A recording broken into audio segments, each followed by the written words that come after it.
Gostaria de agradecer primeiramente a presença do Dr. Marcelo, nosso presidente.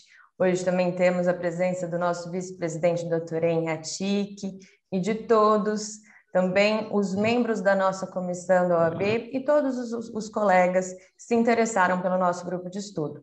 Principalmente a doutora Graziella, ter aceitado o nosso convite em participar desse grupo de estudo com um tema que eu amo, que é contrato de seguro de vida, atrelado aí ao planejamento sucessório.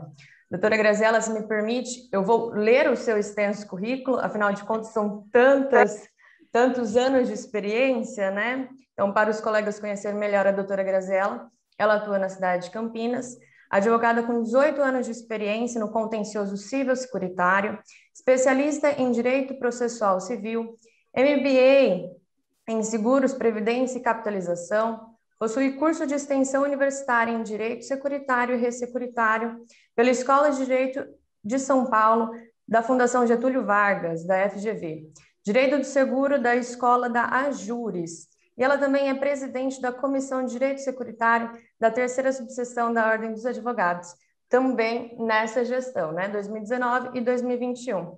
Doutora Graziella, muito obrigada novamente por estar aqui conosco, principalmente por essa amizade que nós construímos, né, em torno do direito securitário. E eu passo a palavra agora para a senhora para iniciar o nosso projeto, o nosso grupo de estudo, mas também queria apresentar para os colegas advogados somente como que vai funcionar, tá?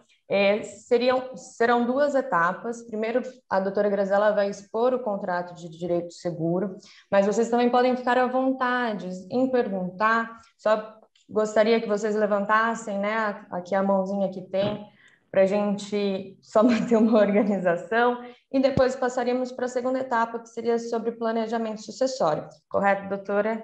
Isso mesmo. Doutora A palavra é sua. Com certeza, doutor Marcelo.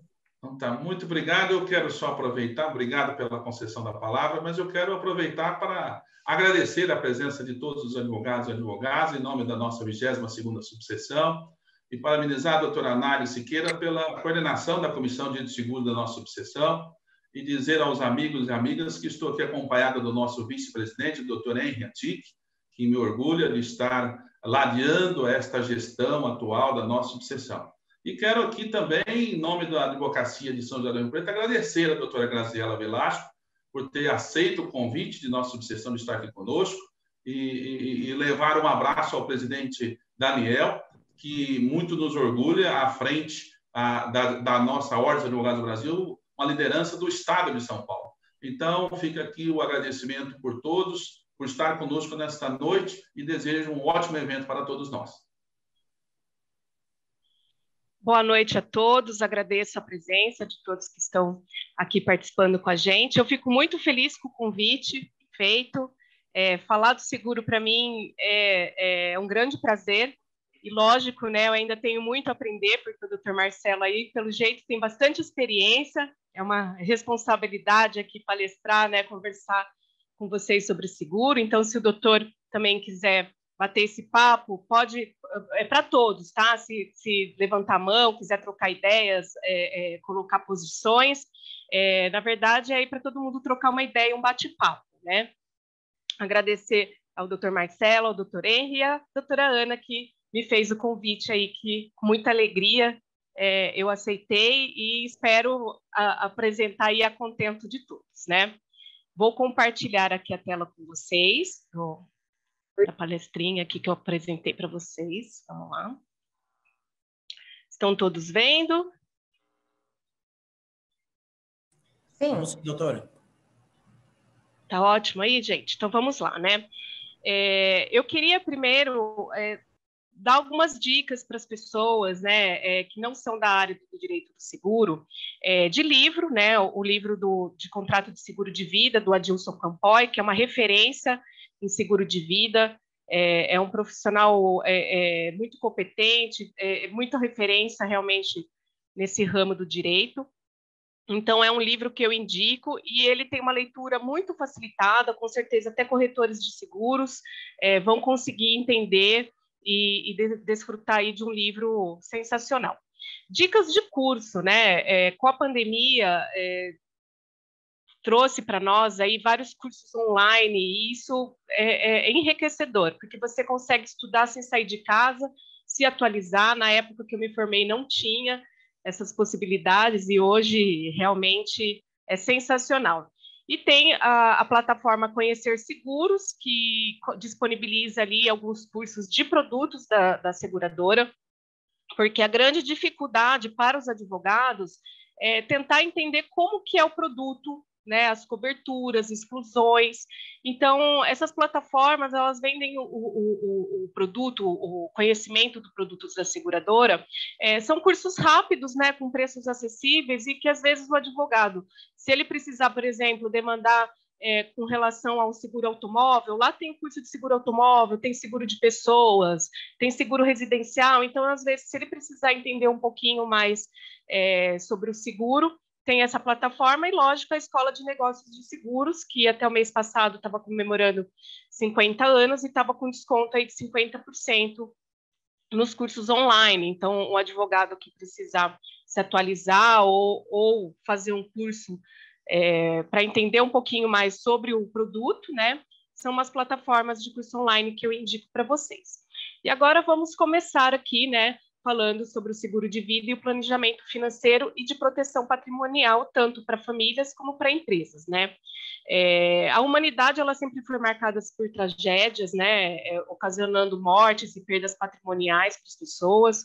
Eu acho que o World Trade Center foi um fato que aconteceu e que marcou muito, né? Eu lembro quando aconteceu esse fato, eu estava na faculdade, estava cursando o terceiro ano da faculdade, foi bem marcante, muitas pessoas ali vieram a falecer, né? E agora a gente está vivendo aí a pandemia, que também é um exemplo de imprevistos, né? E de grandes perdas que ninguém esperava. Vamos para mais de um ano aí de isolamento e de muitas perdas realmente com a pandemia. E a contratação do seguro de vida, ele visa restabelecer o equilíbrio econômico das famílias, né? Para que as famílias elas não fiquem sem um amparo financeiro com o falecimento aí, às vezes de um pai de família ou de uma mãe de família que também trabalha, né? E o seguro de vida, ele tem aí ele cobre o caso de morte, invalidez permanente ou doença grave. Mas um pouquinho mais para frente eu vou falar também de outras coberturas de seguros de pessoas, né? E aqui a gente tem que entender que no contrato de seguros a gente tem duas grandes operações, né? Que é o de seguros de dano, que ele protege o patrimônio e que ele tem um caráter indenitário. Então, é bom lembrar que ninguém pode obter lucro, né, ou vantagem com o seguro. Também vamos ver que no caso de seguro de vida também. Então, esse caráter indenitário, né, ele visa que repare somente aquilo, né, restituir aquilo que realmente foi perdido pelo segurado. E lembrando, né, um pouquinho mais para frente, eu vou colocar aqui, lembrando que a pessoa que oferir vantagem com o seguro, ela está cometendo um crime. E no seguro de pessoas, né, como a vida da pessoa ela não tem valor, né, você pode fazer aí um capital segurado do valor que você achar necessário. Só que as seguradoras, elas vão analisar, né, as suas condições financeiras para poder contratar um seguro de vida, porque às vezes você pode até fechar outras apólices, fazer concorrência de apólices. As seguradoras precisam saber que você tem outras apólices, né? Então, não tem um valor. Mas quando o seguro de vida ele tem caráter de indenização, né? Aí sim também entra o caráter indenitário, tá? Um exemplo que a gente pode colocar é a perda de renda. Então, ele vai colocar o valor da renda que ele auferia mensalmente, não pode nunca ultrapassar um valor para oferir lucro. Nas concorrências de apólices, é importante que as seguradoras elas tenham que saber, né, por escrito, sobre as outras apólices, né, sob pena de perder o direito, tá? E isso também no seguro de danos, tá? Mas nunca vai ultrapassar, mesmo você tendo duas apólices, uma apólice cobre às vezes parcial, a outra apólice acaba cobrindo o outro valor parcial. Nunca um valor maior do que o valor do bem. E os planos de seguros de pessoas, né, eles têm dois tipos, né, a cobertura de risco, que é o seguro de vida, que a gente vai tratar aqui, e tem o de coberturas de sobrevivência, tá? Então, o de risco é o que é quando não tem a sobrevivência do segurado. E aí vamos colocar aqui alguns exemplos, né, de seguros de pessoas de risco, que é o seguro de vida, que a gente vai tratar aqui, o seguro funeral, seguro de acidentes pessoais, seguro educacional, seguro viagem, seguro prestamista, seguro de diária por internação hospitalar, seguro desemprego, né, a perda de renda, e o seguro de diária de incapacidade temporária. E o de sobrevivência é aquele que garante um pagamento de um capital, né, segurado, na sobrevivência do segurado. E aí a gente pode citar como exemplo o VGBL, tá?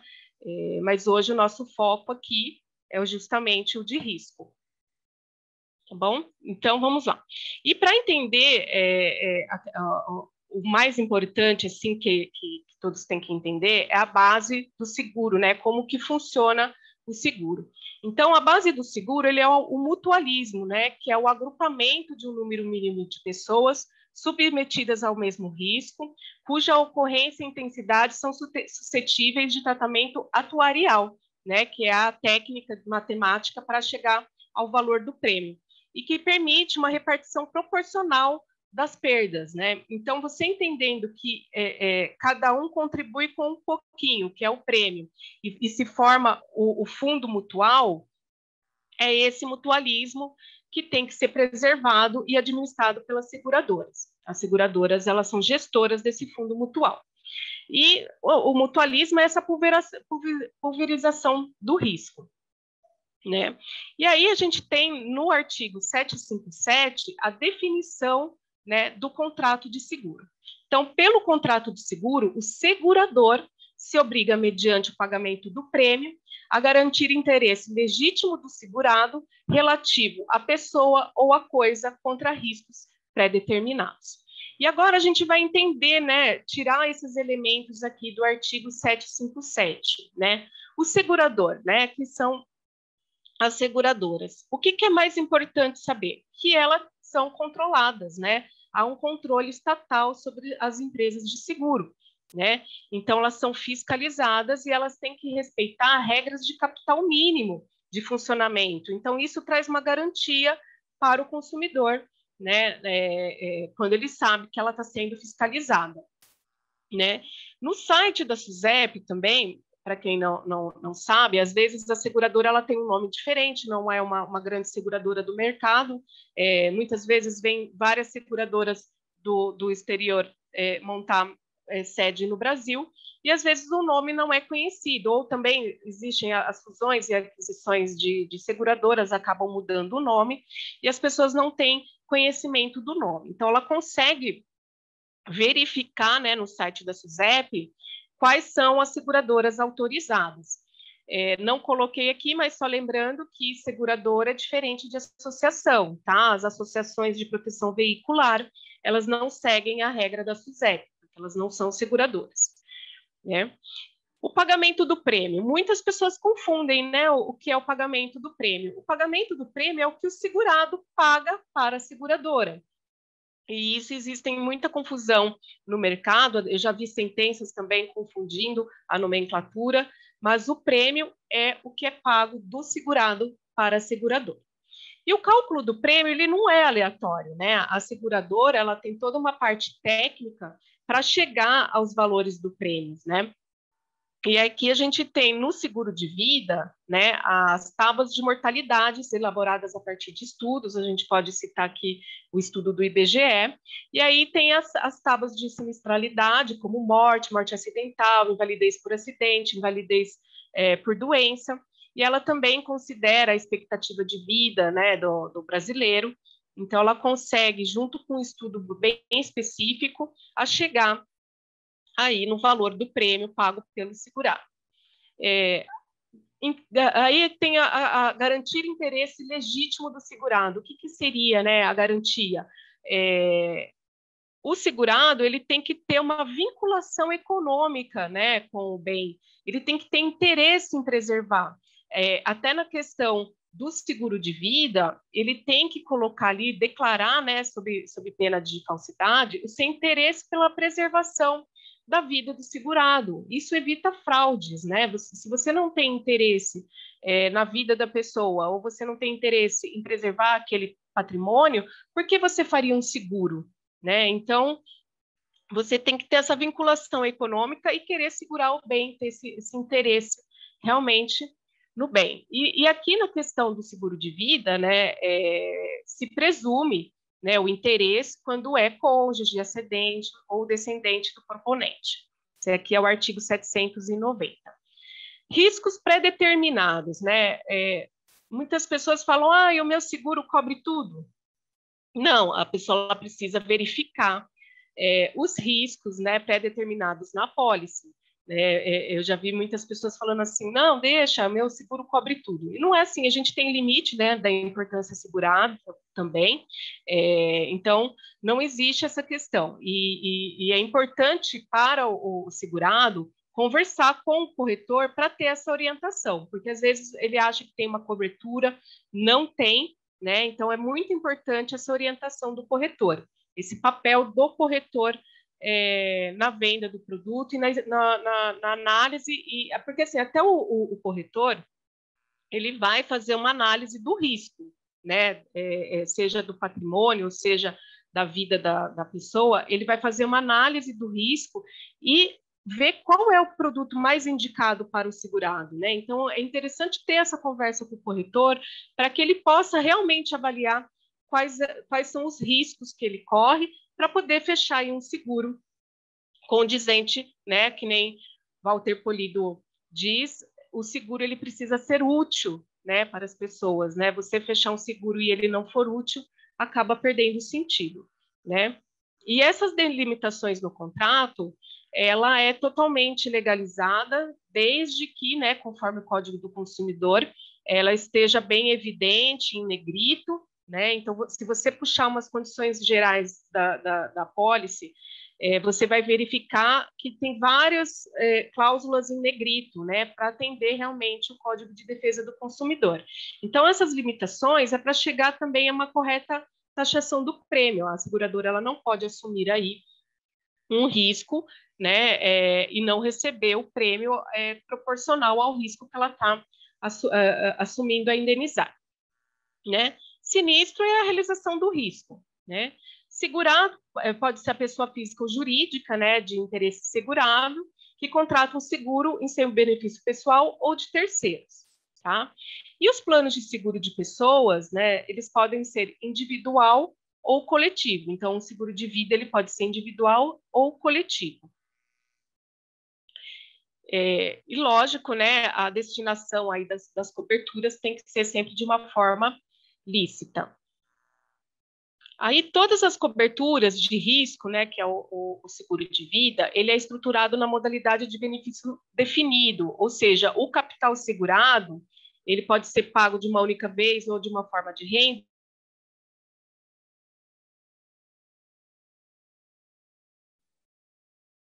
Travou para todos? Travou sim, está congelada. Pessoas que... Doutora, Oi. Doutora, se a senhora puder voltar um pouquinho, porque travou. Mas os últimos 15 segundos. Só um... Terminei no segurado? Exato. Isso. Então, o segurado pode ser a pessoa física ou jurídica, né, tendo interesse segurável, que contrata um seguro, né, em seu benefício pessoal ou de terceiro, né? E aí nós temos os planos de seguro de pessoas individual e coletivo. Então, pode ser fechado um seguro de vida de forma individual ou de uma forma coletiva, que daí tem a figura do estipulante, né, que vai passar todas as informações e gerenciar esse contrato junto com a seguradora. A contratação coletiva, ela destina a garantir cobertura para os grupos de pessoas que, de uma forma lícita, vinculam-se ao estipulante. Então, tem que ter essa vinculação lícita. E todas as coberturas de risco são estruturadas na modalidade de benefício definido. Ou seja, né, o capital segurado, Ele pode ser pago de uma única vez ou de uma forma de renda, mas eles já são previamente estabelecidos aí na proposta. Na formulação da contratação de um plano de seguro de pessoas, né, de risco, quais são os instrumentos que são utilizados, né? A proposta de contratação, né? A proposta de adesão, a apólice, o bilhete e o certificado individual. Então, vamos lá. A proposta de contratação, né, é o documento onde tem as declarações do risco. E esse documento é muito importante, a gente vai ver um pouquinho mais para frente, que o segurado preste as declarações com a mais estrita boa-fé. A proposta de adesão, ela é utilizada na contratação coletiva, né? Também quando o segurado tem conhecimento da contratação deste seguro coletivo. A apólice, né, após receber a proposta, a seguradora ela vai fazer uma análise, ela pode recusar essa contratação do seguro, ela tem esse direito de declinar, então ela vai fazer uma avaliação e ela, concordando em fechar o seguro, ela vai emitir a apólice, né, assinada por um representante legal da seguradora, onde formaliza a aceitação da cobertura solicitada pelo proponente. O bilhete do seguro, ele é um documento jurídico emitido que dispensa assim, uma obrigatoriedade de formalidade. Quando você vai pegar um ônibus rodoviário e você opta pela contratação do seguro, você recebe esse bilhete, onde você fica sendo portador do bilhete da contratação daquele seguro. E o certificado individual é que, no caso de contratação coletiva, o segurado ele fica com esse certificado individual para ele. Né? E quais são as coberturas de seguros de pessoas? Né? Aí elas podem ser contratadas juntas ou separadamente. Né? Tem a cobertura básica e as coberturas adicionais. Então, é interessante sempre conversar com o corretor de seguro para verificar quais são as coberturas adicionais. Igual no caso de seguro automóvel, né, que tem a cobertura adicional para danos morais. E muitas pessoas, às vezes, não têm esse conhecimento de colocar essa cobertura adicional. Então, tem a morte natural acidental, né, morte acidental, invalidez permanente total ou parcial por acidente, invalidez laborativa permanente total por doença, invalidez funcional permanente total por doença, diárias por incapacidade, despesas médicas, hospitalares e odontológicas, diárias por internação hospitalar, doenças graves. É interessante também sempre verificar, porque não são todas as doenças graves, você pode optar pela contratação com menos doença e outros com mais doença, então também é importante conversar com o corretor. Perda de renda, né? E as coberturas para dependentes. Então, essas são as principais coberturas. E como eu coloquei aqui em cima, né, da proposta, é muito importante o dever de informação, tanto por parte do segurado, como por parte da seguradora. A seguradora, ela tem que também, previamente, colocar para o segurado o que ele está contratando, né? Antes de fechar a apólice, ela tem que passar todas as informações para o segurado. Então, o segurado, quando ele vai fazer a proposta do seguro, ele tem que falar a estrita verdade, né? Se aqui no seguro de vida ele tem uma doença pré-existente, ele tem que informar isso para a seguradora, tá? Esse dever de informação, ele está baseado aí no princípio da boa-fé, que está previsto no artigo 765, né? E temos também o artigo 766, né, que diz, né, que declarações inexatas vão omitir circunstâncias que possam influir na proposta, na aceitação ou na taxação do prêmio, perde direito à garantia, né? Então, o Código Civil, ele protege muito o mutualismo.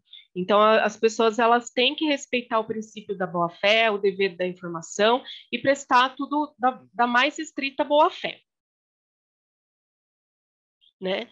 Porque nas operações, né, do seguro, eles fazem essa avaliação do risco.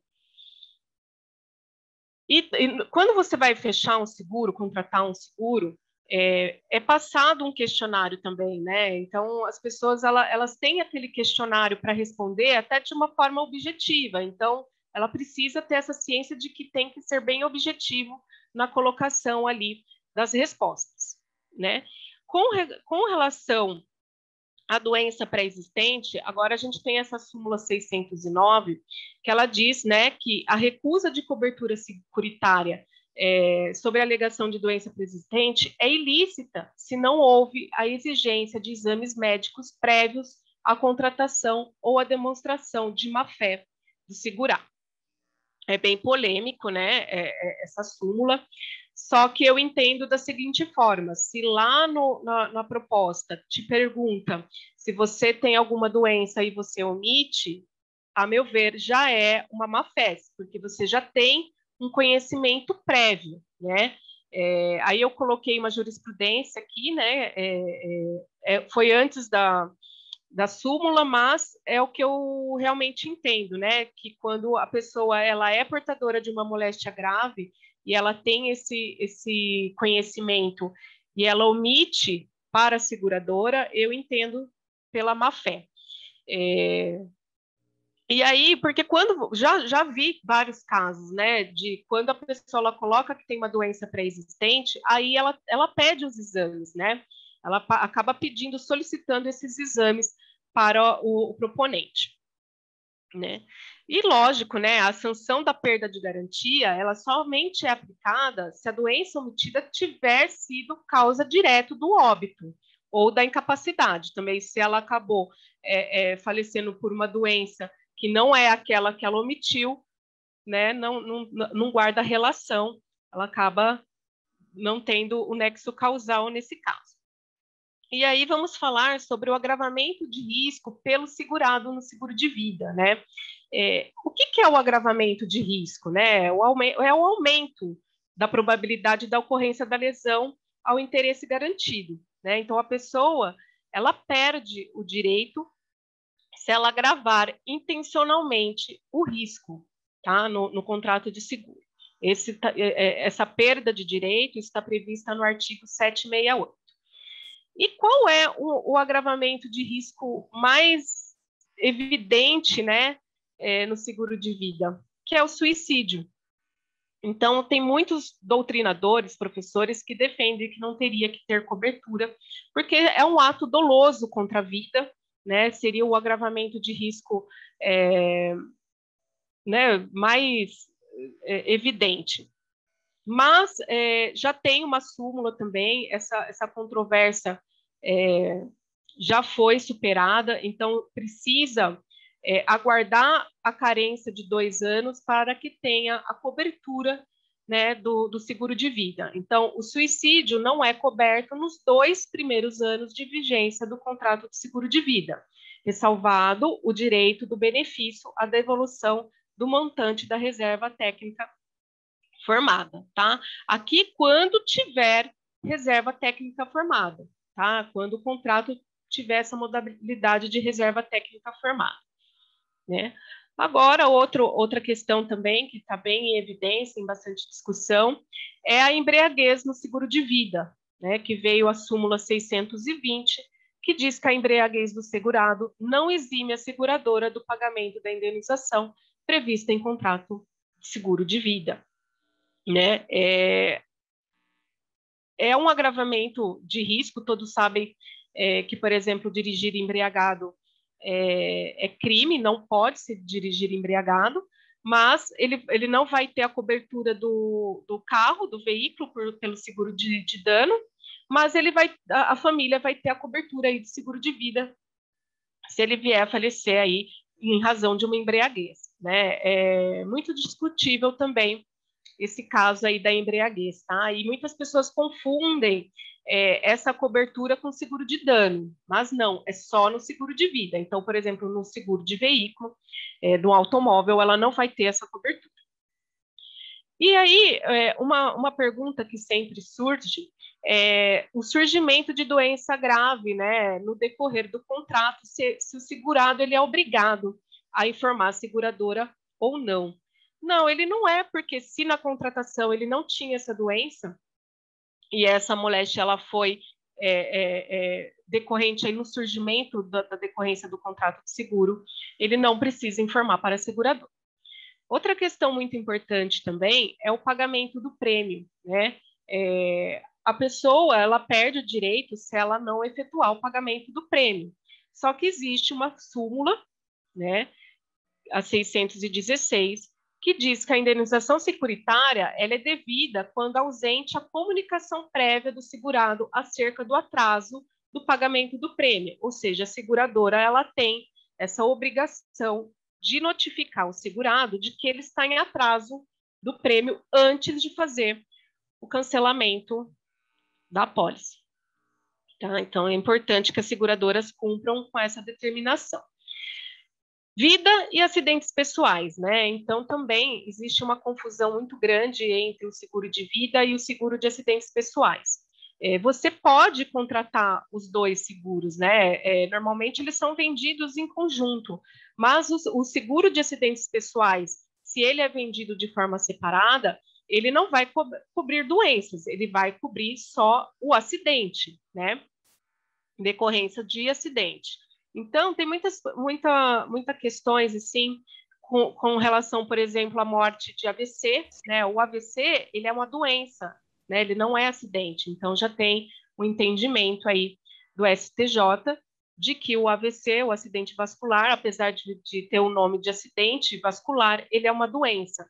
Eu também vi um questionamento em um curso que eu fiz há pouco tempo, que foi até uma pergunta direcionada para o doutor Adilson, né?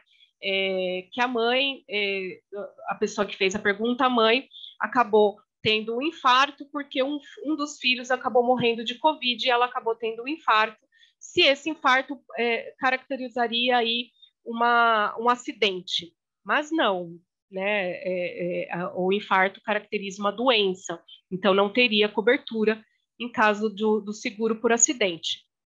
Né? Então, às vezes, as pessoas elas fazem essas confusões. Mas é importante também pontuar que toda a definição, né, do que é acidente, do que é prêmio, tudo consta nas condições gerais. Então, a pessoa ela consegue entrar no site da seguradora e ela consegue baixar essas condições gerais e tomar o conhecimento até das nomenclaturas e das explicações dos produtos. Isso é importante. Outra questão também, que é bem polêmica, é o beneficiário do seguro de vida, né? Então, se a pessoa ela não faz a designação do beneficiário, né, aí se aplica o artigo onde metade do capital vai para o cônjuge e a outra metade vai para os herdeiros, tá?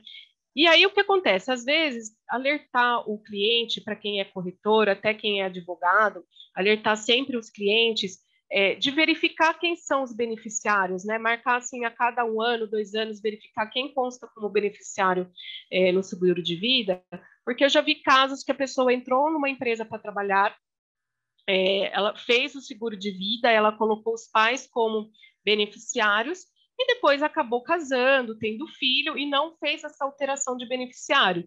E quando ele veio a falecer por um acidente, quem acabou recebendo o seguro foram os avós, e não passaram para os netos, né? Então, uma situação um pouco complicada, porque daí o cônjuge e os herdeiros ficaram sem o seguro de vida, né? Então, é muito importante sempre verificar quem é beneficiário no seguro de vida. Você pode alterar, até inclusive por testamento, você consegue alterar a nomeação dos beneficiários, né? Outra questão também muito polêmica, né, é quando o segurado ele estiver separado de fato, né, e já com outra pessoa, né, uma outra companheira. E aí eu coloquei aqui já uma decisão, né, do STJ, que ele entende que é metade, né, para a esposa, apesar de estar separado de fato, e a outra metade para a companheira, tá? Então aí fica. Mas as seguradoras, quando elas têm muitas dúvidas, elas acabam entrando com ação de consignação e deixando o juiz decidir, né, a questão do beneficiário. né? O companheiro, né, homoafetivo também pode constar como beneficiário no contrato de seguro. O seguro de vida está em consonância aí com o artigo 1723 do Código Civil, então o companheiro homoafetivo ele consegue também constar como beneficiário no contrato de seguro de vida. Tá? E no caso assim que o beneficiário, de uma forma intencional, causar a morte do segurado, ele perde, né, o direito ao capital. Ele só não vai perder o direito ao capital segurado se for em caso de legítima defesa, estado de necessidade ou de uma forma culposa. Tá?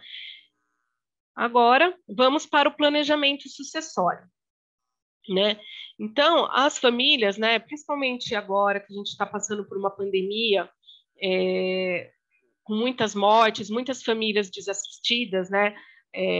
O seguro de vida, ele traz aí essa questão de restabelecer a família ou de confortar a família financeiramente, mesmo que seja por um período, né? Porque até a pessoa ela conseguir entrar no INSS, conseguir o benefício, às vezes ela fica sem renda por alguns meses, né? E o seguro de vida, ele coloca essa liquidez para a família, até para se manter por alguns meses, até conseguir aí um benefício do INSS, ou se adequar, às vezes a renda do marido é maior e a mulher cuida dos filhos, e aí ela vai ter que buscar um emprego, porque é autônomo, a renda não é o que o INSS vai pagar. Então, o seguro de vida, ele traz essa tranquilidade financeira para as famílias. E, lógico, né, a necessidade, né, havendo óbito, de abrir o inventário dos bens do falecido.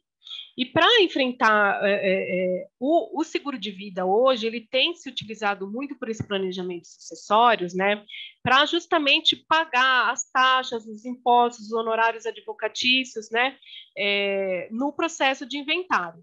E por que ele é vantajoso, né, o seguro de vida? Porque ele é impenhorável, mas de uma forma relativa, depois eu vou colocar para vocês por que é relativo, mas um seguro de vida, ele é impenhorável, ele não entra na partilha, porque ele não vai nem para os bens do segurado, né? Ele já vai passar direto para os beneficiários. Então, ele não passa pelos bens do segurado, então ele não entra na partilha, já é pago diretamente aos beneficiários. E não incide imposto, né? Então, isso é muito interessante para a família, porque, havendo o falecimento, ela já recebe esse valor, essa liquidez, né? E o procedimento, estando você encaminhando todas as documentações para a seguradora, estando tudo ok, o procedimento é muito rápido e descomplicado para receber esse valor do seguro. Lembrando que até as documentações que devem ser enviadas para a seguradora também é previsto nas condições gerais, tá? Então, isso daí também é importante ressaltar, que o segurado ele tem conhecimento dos documentos que devem ser enviados para a seguradora pelas condições gerais. Lógico, ela pode pedir complementação desses documentos, tá? E aí, o inventário, ele pode ser o judicial e o extrajudicial, mas o imposto, ele é pago, né, nas duas formas, que hoje, no estado de São Paulo, está tendo aí uma tramitação para mudar essa alíquota, mas hoje é de 4% aplicado sobre o valor venal do bem, e o prazo para pagamento do ICMD, ele é curto, ele é de 60 dias do óbito. Então, a pessoa, ela nem conseguiu superar o luto e tem que se preocupar com esse pagamento do imposto. E o que acontece muitas vezes, né? As pessoas, elas têm muitos imóveis, mas ela não tem o dinheiro na conta, ela não tem essa liquidez. E aí o inventário para. Faltou o dinheiro, o inventário paga, não consegue fazer aí a transmissão dos bens. Doutora Grazi, então, oi. A doutora Luciana, ela levantou a mão, creio que ela já tem uma questão a respeito. Sim. Correto, Lu?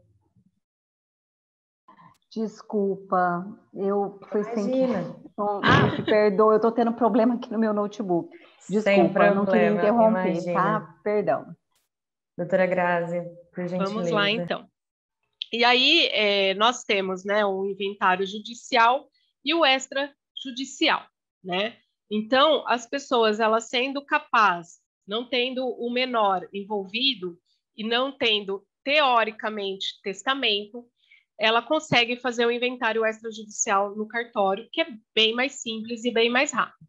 A questão do testamento, agora você pode discutir o testamento, né, juridicamente num processo.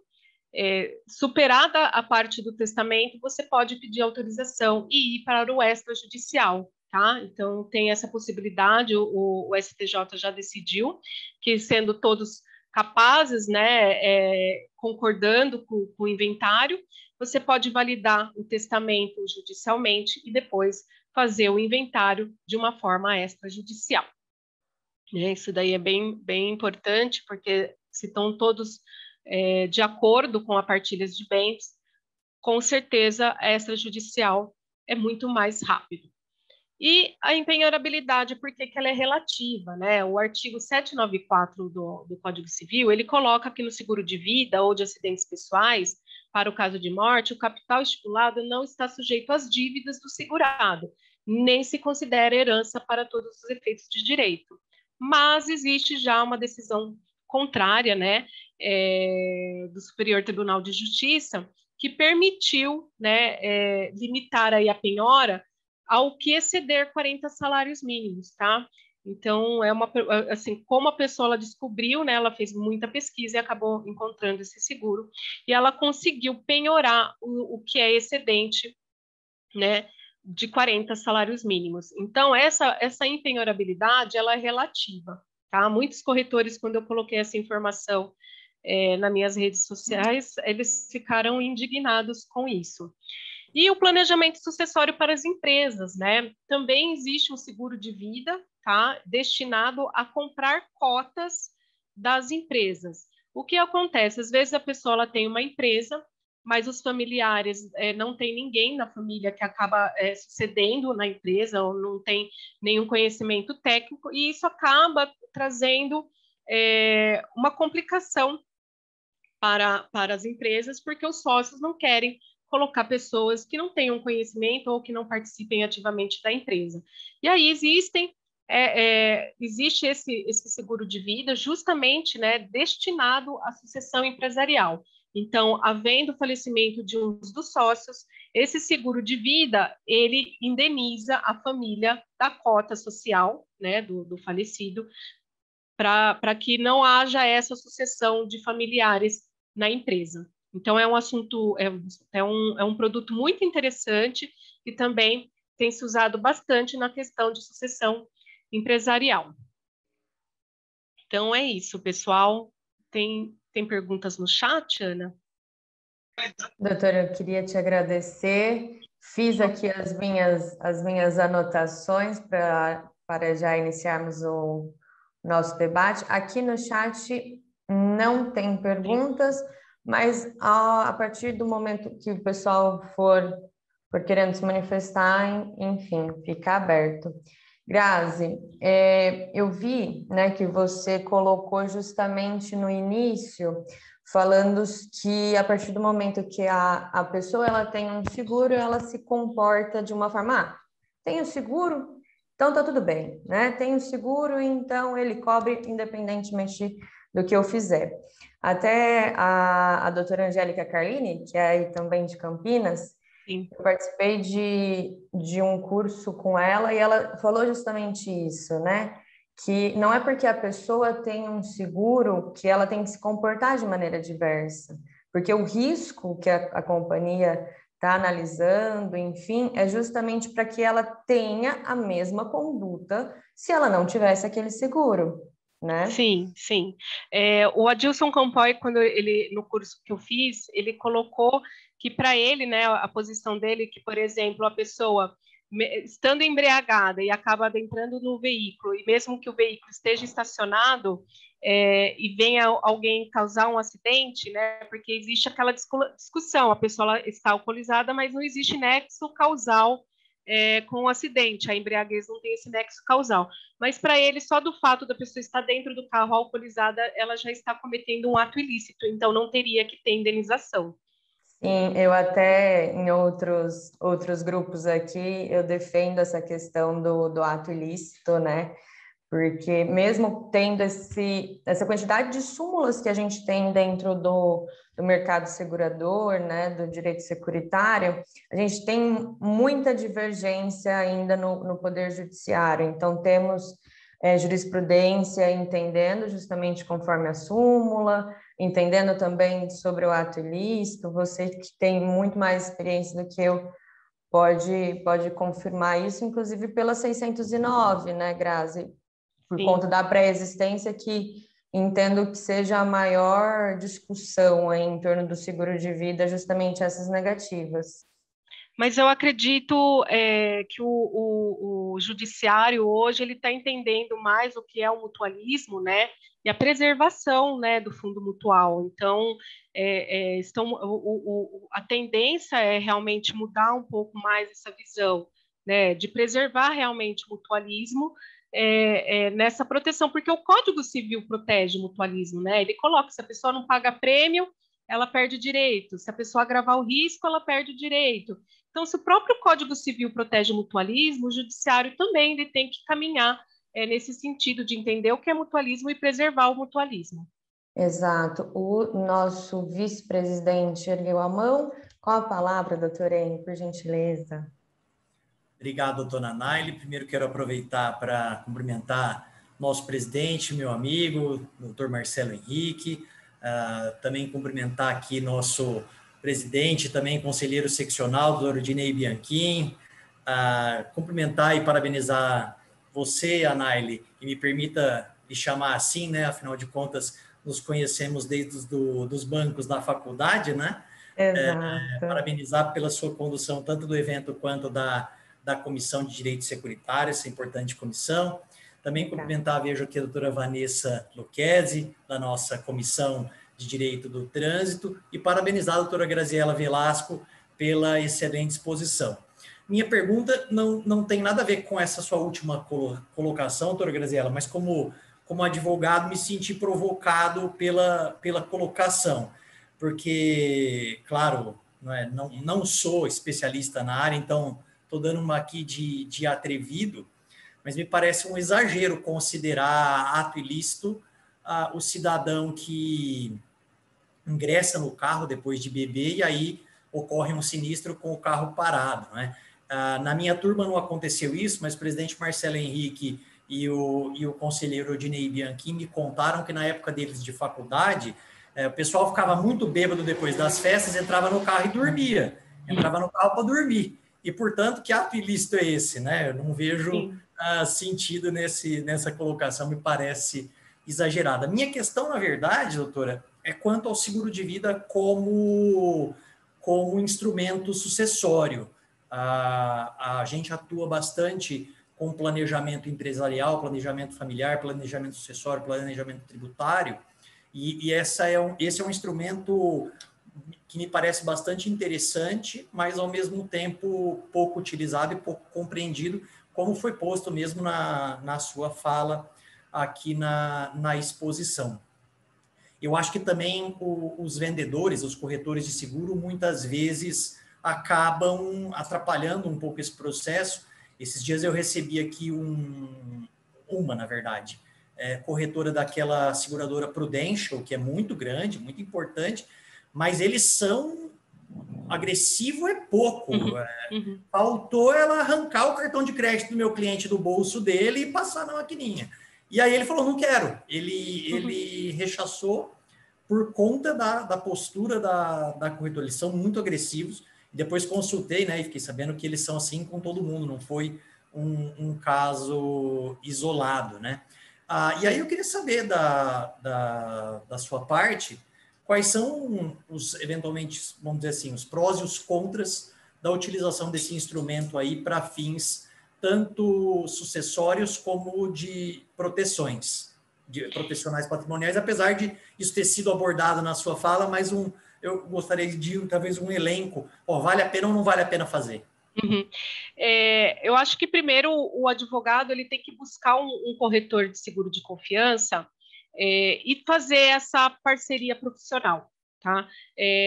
existem corretores que são vendedores, mas existem os bons corretores que eles fazem análise de risco, né? Eles estudam produtos, eles estudam muito o que é lançado pelas seguradoras e eles conseguem fazer uma análise de risco e chegar num produto adequado para o cliente, né? Então, assim, eu acho que dessa forma que foi colocada para o seu cliente foi uma forma agressiva de vendedor, né? Não está se preocupando muito em estudar a questão e desenhar aí um produto para o cliente. A SUSEP está fazendo várias alterações, vão simplificar os procedimentos de seguro, inclusive vai poder também ter discussões de cláusula em seguro. Então, o papel do corretor ele vai ser fundamental, né?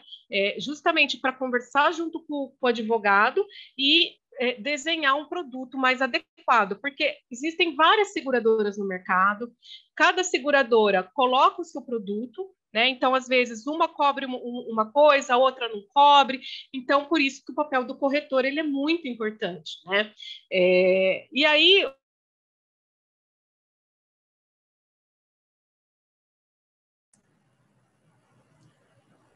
Congelou de novo. Congelou novamente.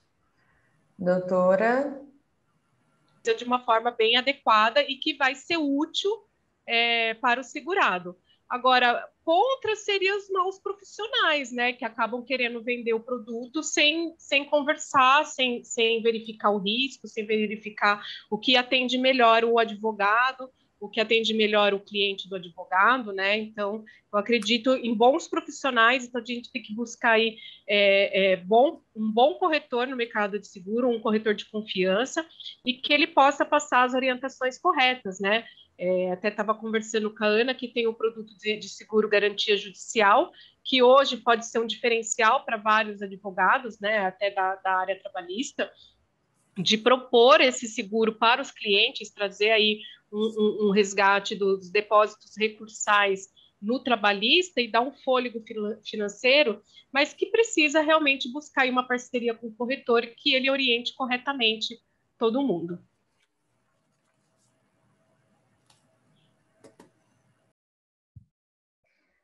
Doutora, eu acho que entender o produto, né, o papel do advogado também nisso, junto com o corretor, é primordial, né?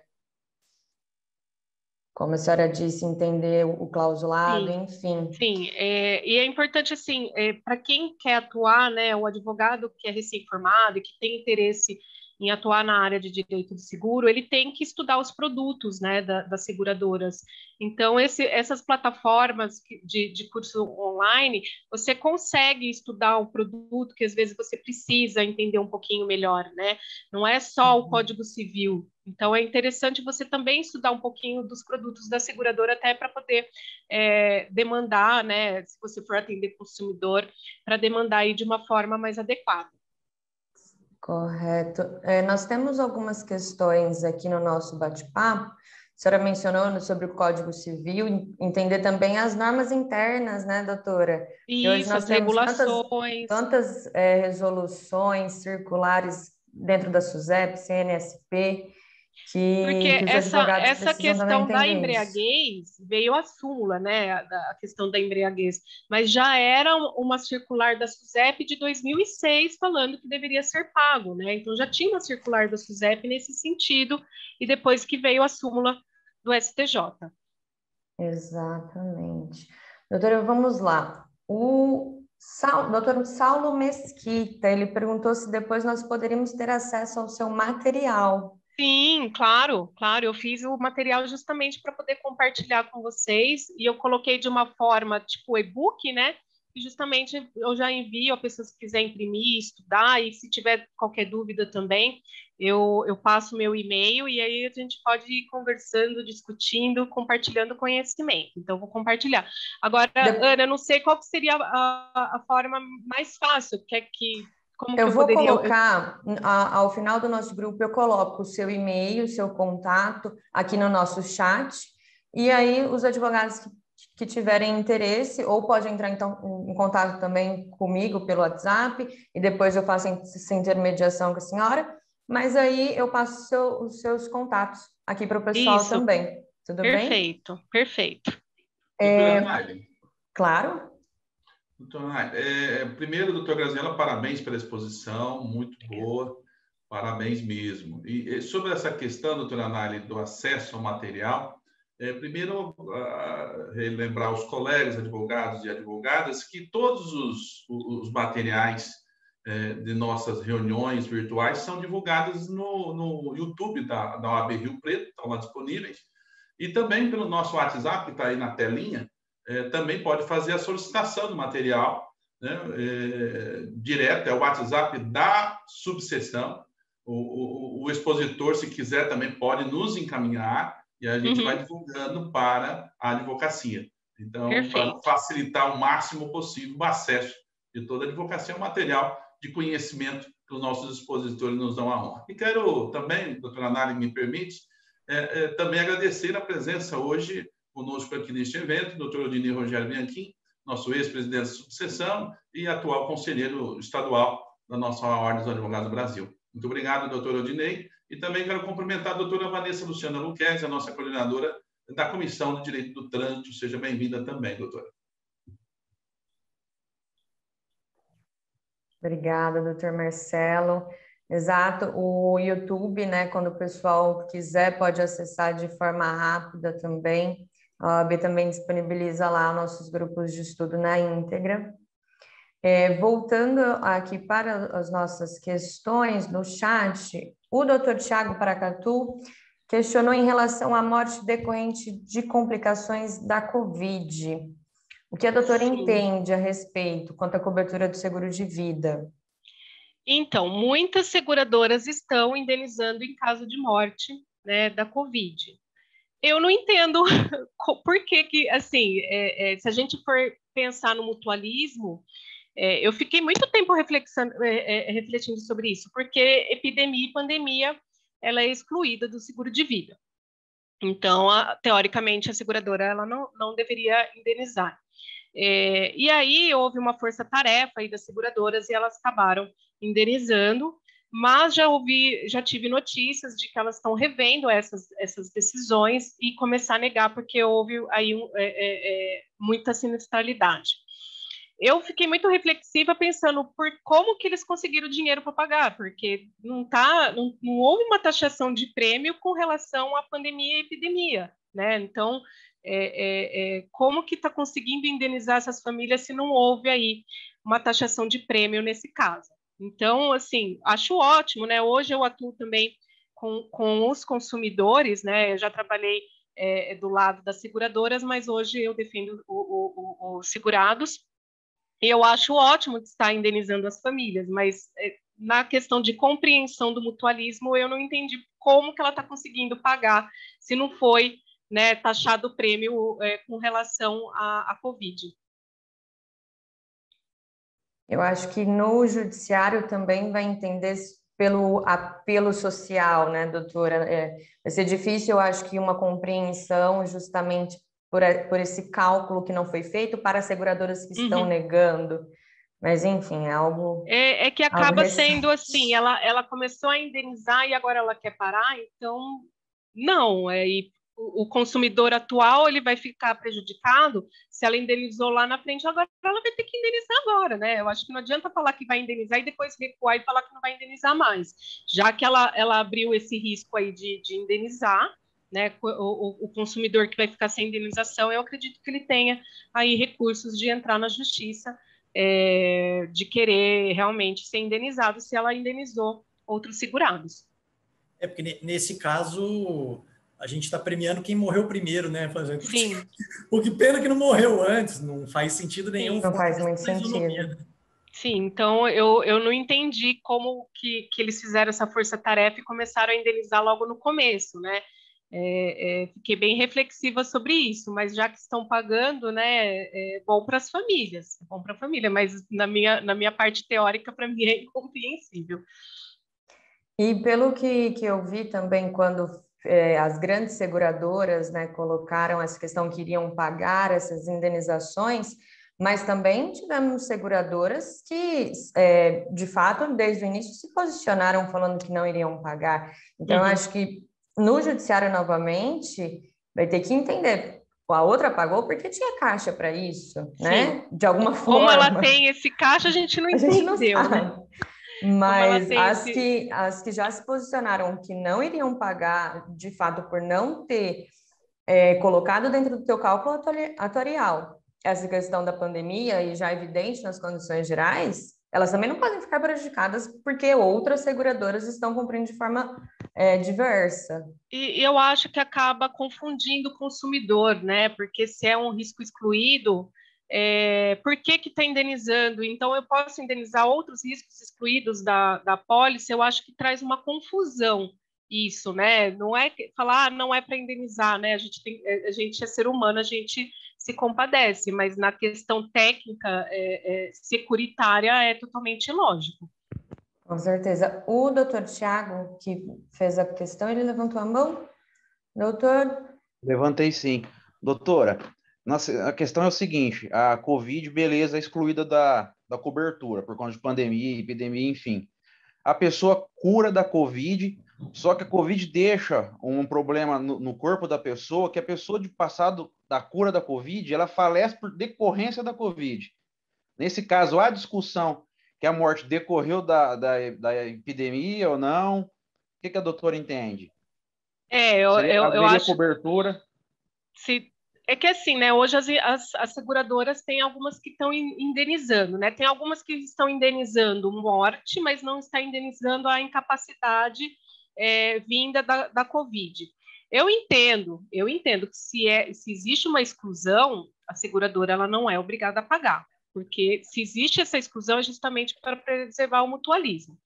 Aí cabe do prejudicado verificar se ela indenizou algumas outras pessoas seguradas e ele não, eu entenderia que ele poderia discutir isso em juízo, porque que ele não está sendo indenizado se a seguradora ela acabou indenizando algumas outras pessoas.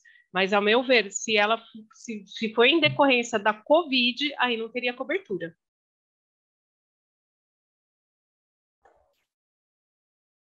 Podemos seguir para as demais? Vamos lá.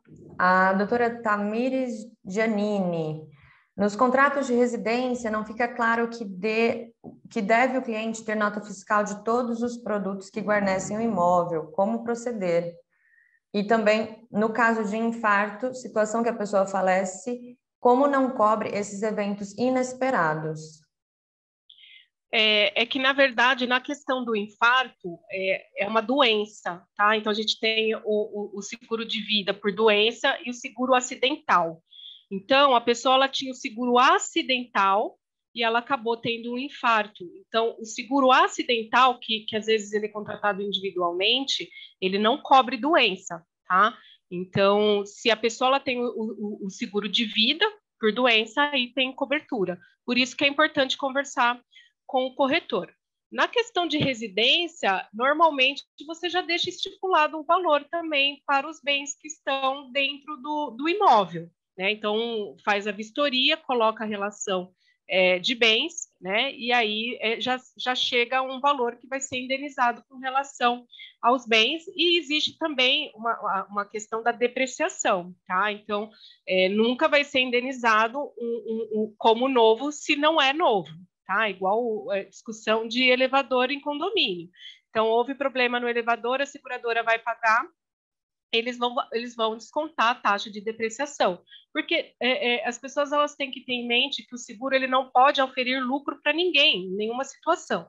Né? Então, quando é de dano, aí vai ter que realmente fazer essa depreciação, e está tudo lá nas condições gerais e na pólice. Então, tem que perguntar para o corretor qual é a taxa de depreciação que está prevista naquela pólice. Certo. A doutora Luciana enaltece aqui a sua explanação, a doutora Flaviane também.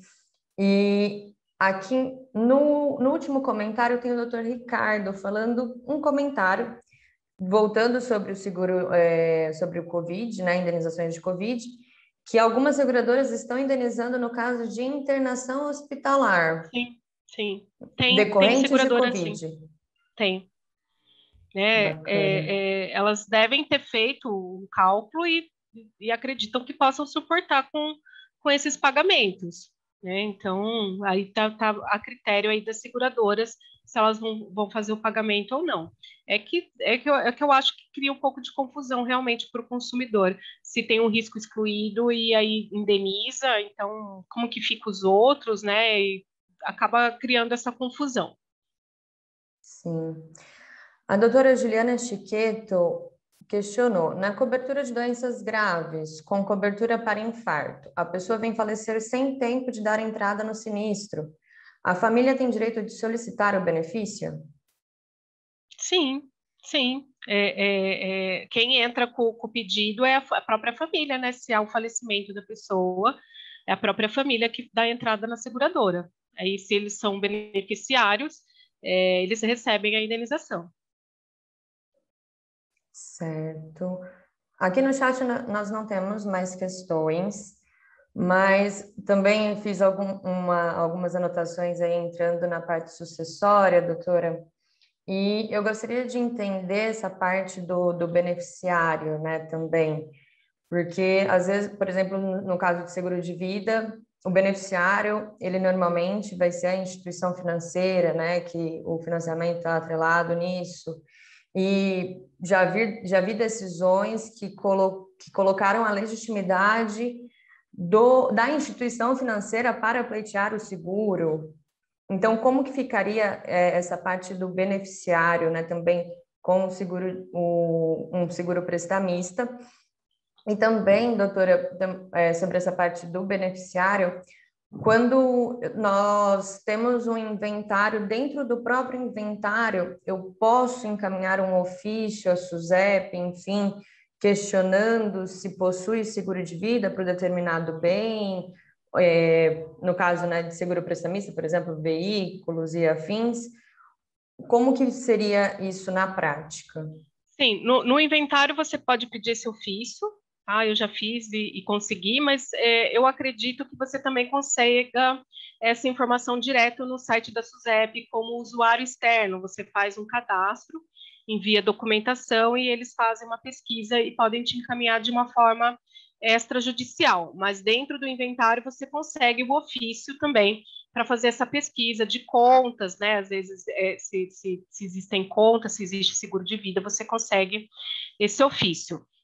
A outra pergunta é sobre o prestamista, doutora, né? Oi. Doutora, sobre essa pergunta, eu tenho visto nos inventários judiciais os juízes indeferirem a expedição de ofício para a SUSEP, sob a fundamentação de que, inclusive no que diz respeito à VGBL, porque às vezes os herdeiros não têm informações a respeito de investimento do falecido, de cujos em VGBL. E, invariavelmente, eu tenho visto decisões, pelo menos aqui nas várias sucessões de família aqui em Rio Preto, no sentido de que, por que o seguro não é objeto de inventário, e indefere-se expedição de ofício à SUSEP, remetendo a parte a busca por seus próprios meios, o que é uma questão muito complicada, porque como é que eu vou sair procurando se o meu pai, o meu irmão, o meu filho, seja lá quem for, tem seguro, VGBL, em qual instituição bancária, em qual, não sei se a SUSEP tem registro de todos os investimentos em VGBL? Eu acredito que... Ela presta essa informação a herdeiros, eventualmente não beneficiários desse VGBL, porque pode ser um herdeiro não beneficiário. Sim, é o seguinte, a SUSEP, para ter essas informações, tem que ter a nomeação do inventariante. Então, saindo a nomeação do inventariante, né, com a nomeação, o inventariante ele consegue ter essas informações junto à SUSEP. Né? Então, você precisa, no site da SUSEP, você consegue fazer o cadastro como um cadastro externo, né? Eles vão solicitar essas documentações e eles vão solicitar, com certeza, aí a nomeação do inventariante e a comprovação de ser advogado para poder ele passar essa informação, mas eles têm essa informação, sim. Um caso que eu tive, o juiz ele acabou não indeferindo o ofício, mas eu encaminhei o ofício para a SUSEP e ela respondeu. Ela acaba encaminhando, né, para as outras seguradoras e elas acabam respondendo se tem ou não tem o seguro ou a aplicação financeira, mas tem que ter essa nomeação, né? Ela não vai passar informação, ainda mais agora com a Lei Geral de Proteção de Dados, né? Ela vai ter aí toda essa preocupação da documentação, de quem que está solicitando, se ela tem legitimidade para poder pedir essa informação.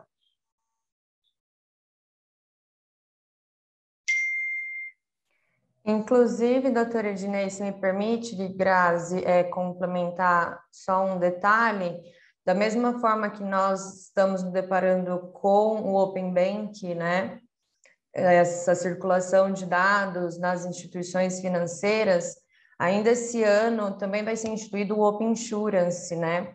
Então, vai ter também essa circulação de dados entre as seguradoras, afinal de contas, dados são o que movem, né, a subscrição, enfim, as análises de risco que fazem. Então, quem tiver o interesse de pesquisar sobre esse tema que tá em alta, o Open Insurance é algo que também vai vir aí junto com o Open Bank, justamente nessa parceria entre a SUSEP e Bacen, enfim, para deixar os dois alinhados nesse sentido.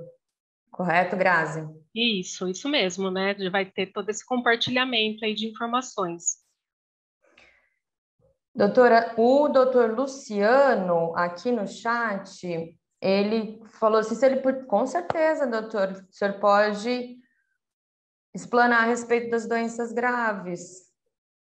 Pode ajudar nessa resposta. Sim. Obrigado, doutora. Eu não sou advogado, né? Na verdade, eu sou especialista em seguros de vida. Doutora Graziele faz parte do mesmo grupo, doutora. Estou prestigiando aqui, parabéns. Cheguei atrasado aqui na reunião. Mas uma pergunta que fizeram ali sobre doenças graves, normalmente esse produto no mercado segurador, gente, eu estou sem câmera aqui, peraí, né? Ele requer ali nós chamamos de o período de sobrevivência de 30 dias. Ou seja, o cidadão ele teve ali um diagnóstico de uma doença grave, tem que se esperar um período de 30 dias para poder acionar esse seguro, ou seja, a pessoa não pode vir a faltar. E se nesse período de 30 dias ele vier a falecer, não dá para acionar esse seguro. Tá? Existem algumas seguradoras onde não existe o período de 30 dias. Então, nesses casos, é até mais fácil, porque o cidadão teve o diagnóstico, já dá entrada na seguradora. Depois que deu entrada, aí sim teria o direito à indenização. É assim que a gente entende, né, quando eu leio ali as condições gerais ali do produto. Obrigada, Luciano. Obrigada, ajudou bastante. Obrigada, Luciano. Novamente, a gente enfatiza a importância de entender as condições gerais, né, doutora? Sim. E você tinha feito a pergunta, né, do seguro prestamista. Eu tive um caso, né, eu tenho um caso de seguro prestamista, por isso que é muito importante, porque o banco, ele fecha, né, financiamento imobiliário, né, então o casal comprou uma casa, eles fizeram o financiamento no banco, e o banco fez o seguro prestamista. Só que eles fizeram o seguro só do marido, não fez da esposa, né? Sendo que os dois contribuíam financeiramente para pagamento das parcelas da casa. E aí ela veio a falecer, né? Não foi de Covid, foi outra situação.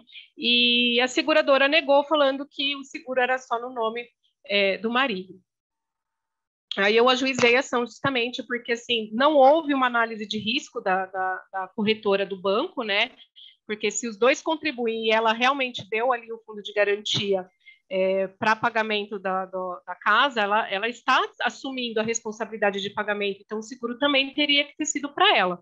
E, na primeira instância, o juiz entendeu da mesma forma, que houve aí um erro por parte do banco e não fazer o seguro. E aí a indenização, ela não é do seguro, né? Você não está pedindo a indenização, você está pedindo uma indenização de reparo, né? De reparação para ele que teve essa perda pelo seguro, pela negligência do banco. E normalmente, né? Realmente quem deve receber o valor para a quitação é o banco, então ele tem que amortizar a questão do financiamento. Sobre essa questão da reparação, inclusive a seguradora, já que ela não teve essa análise de risco, né, Grazi, eu entendo que não poderia ser compelida nessa reparação, afinal de contas ela não recebeu o prêmio para isso, esse segurado não estava na sua base. Eu espero que seria o juiz, baseada enfim, os julgadores em perdas entendam. e danos. Baseada em perdas e danos e não na indenização securitária, né? Você não vai pedir para o juiz a indenização do seguro prestamista, você vai pedir a perdas e danos por negligência, né? Então, agiu ali com negligência o banco e não fazer o seguro em nome da esposa, então aí você coloca aí as perdas e danos decorrentes da negligência do banco. Excelente. Também penso nessa situação posta aqui, também não seria, desculpe, doutor, perdas e danos, mas, na minha opinião, seria indenização pela perda de uma chance, que é uma outra coisa. Então, porque você não consegue... Perdas e danos, você tem que provar prejuízo efetivo e lucro cessante. E é difícil você provar prejuízo efetivo e lucro cessante numa situação dessa, porque de quanto seria a contribuição dela? Metade do... Eu pedi metade da parcela. Como ela pagava... Eram os dois que contribuíam, eu cheguei no valor da metade do que seria pago por ela no financiamento. É que eu estou advogando agora para a seguradora, então, nesse caso eu me autonominei advogado da seguradora. A indenização eu penso que é devida, mas não por perdas e danos, sim pela perda de uma chance. Porque nesse caso você consegue mensurar o valor, né? Que seria a metade do financiamento, né, por parte dela de arcar com os valores do financiamento. Então, eu coloquei como valor certo ali a metade do valor do financiamento, que seria por parte dela. Mas houve, né, uma má informação também para o segurado, né? Eu acho que tudo tem que ser conversado, analisado e feito um seguro que atenda, né, os consumidores. Tem que ser realmente útil o seguro, né? Não adianta ter o falecimento dela. Ela tinha uma renda boa, né? Ela era concursada pública, ela tinha uma renda muito boa. Então, assim, não teria por que não fazer o seguro para ela também. Pessoal, mais alguém tem alguma dúvida? Até então, para não nos prolongarmos, né, por conta do tempo, enfim, eu gostaria novamente de agradecer à doutora Graziella. Todos nós temos certeza que o conhecimento da senhora agregou muito na nossa prática, na nossa atuação. Então, faço as palavras de todos aqui presentes, entendo que compartilham do mesmo sentimento. Então, gostaria de agradecer e passo a palavra para o nosso presidente, Dr. Marcelo, para encerrar o nosso grupo de estudo. Obrigado, doutora Naile. Eu quero, para nós encerrarmos, dividir para a doutora Graziella as suas considerações finais. Bom, eu quero agradecer muito essa oportunidade.